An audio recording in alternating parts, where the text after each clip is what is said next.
Oi, meus irmãos, tudo bem com vocês? Espero que sim. Então, mais um encontro, o nosso Evangelho de domingo. Vamos à prece, à gratidão, ao agradecimento. Deus, nosso Pai de infinita bondade e misericórdia, agradecemos, Senhor, por todas as oportunidades que o Senhor nos dá, mas essa em especial, porque é o momento que nos encontramos junto com seu Filho Jesus Cristo, eu e meus irmãos. É o momento que estamos interligados no seu Evangelho, no Evangelho do Cristo. É o momento que nós fazemos esse elo de oração, agradecendo por mim, pelos meus amigos e por tudo que temos, família, amigos, uma casa onde morar, saúde, gratidão, Senhor. Mas estamos todos aqui reunidos, sim, em nome do seu Filho Jesus Cristo. Mas estamos todos aqui, Senhor, para lhe servir. E que seja feita sempre, Senhor, a sua vontade. Que assim seja. Bom, meus irmãos, não esqueçam, ainda dá tempo de colocar a água, certo? Hoje, o capítulo escolhido foi o capítulo 12. Amai os vossos inimigos. Eu lembro quando eu era criança e eu sempre chegava na minha casa, cidade pequena, todo mundo conhece todo mundo. E aí você criança, eu quando criança brigava muito na escola. Só que quando eu chegava, a notícia chegava antes da minha presença. Então quando eu já chegava em casa, a notícia já estava instalada. E aí minha mãe me dava maior bronca. E ela queria saber por que eu brigava. E daí eu explicava o porquê. Lembro também que ela dizia assim: você não pode brigar, você tem que rezar, você tem que pedir que Deus cuide de quem você não gosta. E eu ficava indignada. Como assim, mãe? Eu não gosto daquela pessoa, ainda tenho que pedir a Deus que olhe, né? Pelo aquele menino. Normalmente eu brigava com os meninos. Ela dizia assim: você tem que rezar, pedir a Deus que olhe por eles. Então, a partir daquele momento, toda vez que eu saía da escola, a igreja fica em frente, praticamente quase em frente à escola. Então, eu saía da escola e ia direto na igreja. Entrava na igreja e ia lá na frente, no altar. Aí chegava lá, me ajoelhava. Isso, gente, na minha época era a primeira série de primário. E eu falava o que tinha acontecido para Jesus Cristo. E daí eu dizia ainda: olha, eu vim aqui porque minha mãe disse que eu tenho que rezar por eles. Pensa bem. Mas enfim, é exatamente isso. Amai os vossos inimigos. Sabe uma outra coisa? Não sei se vocês notam ou não.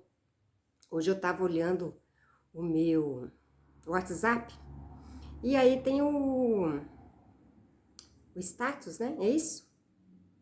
Acho que é isso. Das pessoas no quais elas fazem parte do seu WhatsApp. E daí, de repente, alguém colocou assim: olha, eu me faço muito de boazinha, de sonsa, mas você não sabe. Dentro da minha mente existe um plano de vingança. Aí eu li aquilo e falei: credo, gente, que é isso? Ainda existe isso? Existe, infelizmente. Existe. Tem pessoas que planejam a vingança. Que pena, né?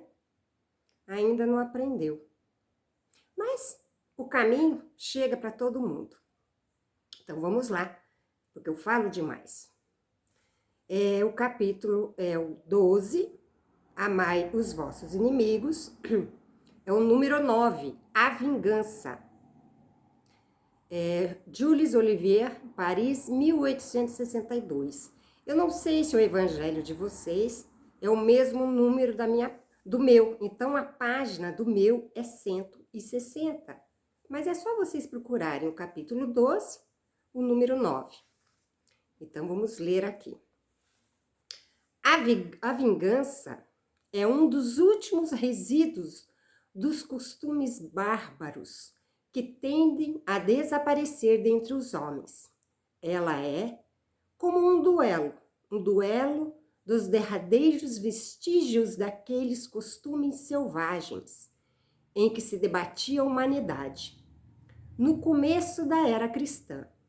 Por isso, a vingança é um índice seguro do atraso dos homens que a ela se entregam e dos espíritos que ainda podem inspirá-la. Portanto, meus queridos amigos, esse sentimento jamais deve fazer vibrar o coração de quem quer que seja, de quem quer que se diga esse afirme espírita ou cristão. Vingar-se é ainda, vós o sabeis, de tal maneira contrário a este preceito do Cristo. Perdoai aos vossos inimigos, que aquele que se recusa a perdoar não somente não é espírita, como também não é cristão. E a palavra cristão, pense em vocês. Liga-se a Cristo, um espírito de luz, de amor, de perdão, um espírito limpo que veio ao planeta Terra a nos ensinar a amar e perdoar. Ele não veio trazer a vingança, ele não veio trazer aquela lei, olho por olho, dente por dente, porque já existia. Ele veio fazer o contrário. Ele veio nos ensinar principalmente o amor e esquecer a vingança. Não temos necessidade desse sentimento, um sentimento negativo, fétido, infelizmente, porque é uma energia baixa na qual leva a todos a derradeira, sabe? Leva o homem a cair, a se machucar grandemente, porque ele fica planejando a vingança, ele cai moralmente, e esse plano espalha por toda a família, não só a ele, mas todo mundo vai receber esse quinhão negativo, a família toda. Pense você, se algo te aconteceu, se alguém lhe fez algo de errado que te machucou, às vezes, ou melhor, é sempre, aquela pessoa está tão doente, mas tão doente ou mais doente que você. E quando eu digo doente, eu não digo doente só da doença física, mas da doença moral. É aquela pessoa que não tem nada para oferecer, não tem para ela. E aí ela quer vingar, ela quer destruir alguém, ela quer machucar alguém, ela quer destruir um lar, uma família. Olha a doença dessa pessoa. E percebam ainda, o Cristo quando veio, ele não veio para os sãos, os saudáveis, ele veio para os doentes. Exatamente esse tipo de doença. E ele veio ensinar a amar, a perdoar. Esqueça a vingança. Esse sentimento não faz parte da nossa caminhada. A vingança é um sentimento tanto mais funesto quanto a falsidade, e a vileza são suas companheiras assíduas. Com efeito, aquele que se entrega a essa paixão cega e fatal quase nunca se vinga às claras. Quando é o mais forte, precipita-se com uma fera sobre o que considera o seu inimigo, pois basta vê-lo para que se inflame a sua paixão, a sua cólera, o seu ódio. No mais das vezes, porém, assume uma atitude hipócrita, dissimulando no mais profundo do seu coração os maus sentimentos que o animam. Toma então caminhos escusos, seguindo o inimigo à sombra, sem que este desconfie, e aguarda o momento propício para feri-lo sem perigo. Ocultando-se, vigia-o sem cessar, prepara-lhe ciladas odiosas, e quando surge a ocasião, derrama-lhe o veneno na taça. Olha quanta energia uma pessoa perde ao planejar a vingança. Achando que quando vinga, tá tudo certo. Mas não. Aí o peso é maior. Porque ela fez algo errado para o seu irmão, para o Filho de Deus. Mesmo porque não sou eu, não é você, não é ninguém que julga, condena dos filhos de Deus, a não ser o Pai. Então, qual a necessidade de uma pessoa ficar na escuridão planejando todo esse acontecimento? E quando, fazemos isso, nós atraímos energias mais pesadas que a nossa. E o nosso lar familiar adoece. Sim, adoece, porque aí o que você está alimentando o lar? A não ser com ódio, raiva, vingança. E o que terá lá? A escuridão. E o lar não precisa de escuridão. O nosso lar precisa de luz, a luz do Cristo, as bênçãos de Deus. Para que a vingança? Não temos necessidade desse sentimento. Se o seu ódio não chega a esses extremos, ataca-o na honra e nas suas afeições. Não recua diante da calúnia e suas pérfidas insinuações, habilmente espalhadas em todas as direções, vão crescendo pelo caminho. É interessante essa época nossa de tecnologia, rede social. Bastou alguém falar uma palavrinha, aquilo ferve. E é interessante que as pessoas, elas acham que na rede social pode falar tudo. Mas, frente a frente, ela não fala nada. Ela esconde, ela fica escondida, feita uma cobrinha. Na sua frente ela não fala, mas quando você vira as costas, ela morde, ela dá o golpe. Mas não devemos ser assim. O que nos leva a sermos e fazermos essa vingança, esse ódio, essa raiva? Ficamos doentes também, sabiam? Gripes, resfriados, dores de cabeça, dor no estômago e assim vai. Tudo isso pelo ódio, pela ira, pela vingança, pela raiva. Dessa maneira, quando perseguido, aparece no meios atingidos pelo seu sopro envenenado. Admira-se de encontrar semblantes frios, onde outrora havia rostos amigos e bondosos. Fica estupefato quando as mãos que procuravam a sua agora se recusam a apertá-la. Enfim, sente-se aniquilado quando os amigos mais caros e os parentes o evitam e se esquivam dele. Ah, o covarde que se vinga dessa forma é 100 vezes mais criminoso que aquele que vai direto ao inimigo e o insulta face a face. Porque esse que vai exatamente ao seu inimigo e despeja ali todo o seu veneno, logo a situação é explicada. E este percebe que não tinha nada daquilo que ele pensou. Mas aquele que planeja a vingança, ele está a fim de destruir alguém, a família, o lar. Ele quer instalar no coração de alguém a raiva, o seu veneno. Ah, meus irmãos, até quando o homem vai ficar assim? Vai agir desse jeito? Até quando? Não temos necessidade disso, de ter esse sentimento tão podre que é a vingança. E a vingança, ela ocorre em todos os lugares. Em todos os lugares. Hoje eu escutei uma frase também muito interessante.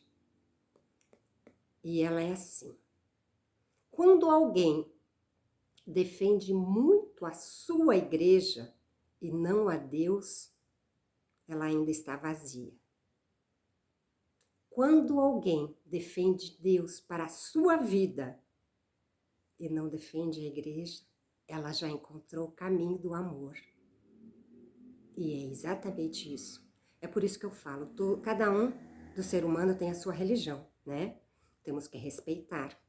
Mas nós sabemos que não é a igreja O objetivo é Deus, é a comunhão com Deus, é a conexão com Deus, é a conversa com Deus, é o Evangelho do Cristo e não a matéria, a igreja. Espero que tenham entendido. Então vamos continuar. Para trás, portanto, com esses costumes selvagens, para trás com esses hábitos de outros tempos. Todo espírita que pretendesse ter ainda hoje o direito de vingar-se, seria indigno de figurar por mais tempo na falange que tomou por divisa o lema: fora da caridade não há salvação. Mas não me deterei semelhante ideia de que um membro da grande família espírita possa jamais ceder ao impulso da vingança, mas pelo contrário, a do perdão. Que todos nós possamos sim perdoar. Primeiro, perdoe a sua ofensa, perdoe as suas atitudes para consigo. Reflita e depois perdoe o seu irmão. Ofereça a ele sim a sua ajuda, a sua mão estendida. Chega de tanta raiva, tanto ódio espalhado pelo mundo, pelo planeta Terra. Seja sempre uma pessoa digna, que tenha moral. O que é seu, o que não é, não pegue. Devolva aquele troco que você recebe a mais. Volte a pagar quando alguém não cobrou algo de você, principalmente em comércio. Não se ache sabichão dizendo, não cobrou, azar. Não, você é honesto, você tem moral. Então, vai lá e pague. Não fique com o que é seu. O Cristo nos ensinou a ter a evolução moral, a desenvolver isso, o perdão, o amor. Então, antes de fechar, ó, o meu livrinho aqui, ó. Tem uma mensagem aqui. Quem o maltrata continua sendo filho de Deus. Então, não interessa se alguém lhe ofendeu ou não, ele também é filho de Deus. Então, quem o maltrata continua sendo filho de Deus. Ninguém perde a condição de filho de Deus. Nascemos filhos de Deus e seremos sempre. Quem o ofende não é o filho de Satanás ou de outra coisa parecida. Se pratica agora o mal, defrontar-se-á com a corrigenda. A justiça divina é perfeita. Não queira substituí-la pela sua. Não deseje sofrimento ao outro. Envia-lhe um bom pensamento. Talvez não saiba o que faz. Perdoe. Tornamo-nos mais irmãos uns dos outros, quando compreendemos ter a mesma natureza divina. Então, é como eu acabei de falar, somos filhos de Deus, todos. Eu peço perdão, eu sempre converso com Deus pedindo perdão pelas minhas palavras, atitudes, pelo que eu fiz para mim, pelo outro. Porque como que eu vou conversar com Deus, pedir misericórdia para mim, se às vezes eu não dou misericórdia ao outro? Então nós temos que começar assim, a olhar o outro com mais amor e carinho, e não interessa quem é o outro. Não interessa. Temos que cuidar do todo. Somos todos uma família e não podemos virar as costas para nenhum dos. Entenderam? Entenderam o porquê do Evangelho? É isso. Um encontro nosso. Fazendo o Evangelho no lar é desejar a paz para mim, para vocês, para o meu lar, para o de vocês. Pedindo a Deus que essa energia de amor, de perdão, fique comigo e com vocês, no meu lar e no de vocês. Mestre querido, agradecemos a mensagem. Peço, abençoe a minha caminhada e a dos meus irmãos. Abençoe a minha família e a família dos meus irmãos. Fluidifica, Senhor, a água. Coloca em cada água o remédio necessário para a dor de cada um.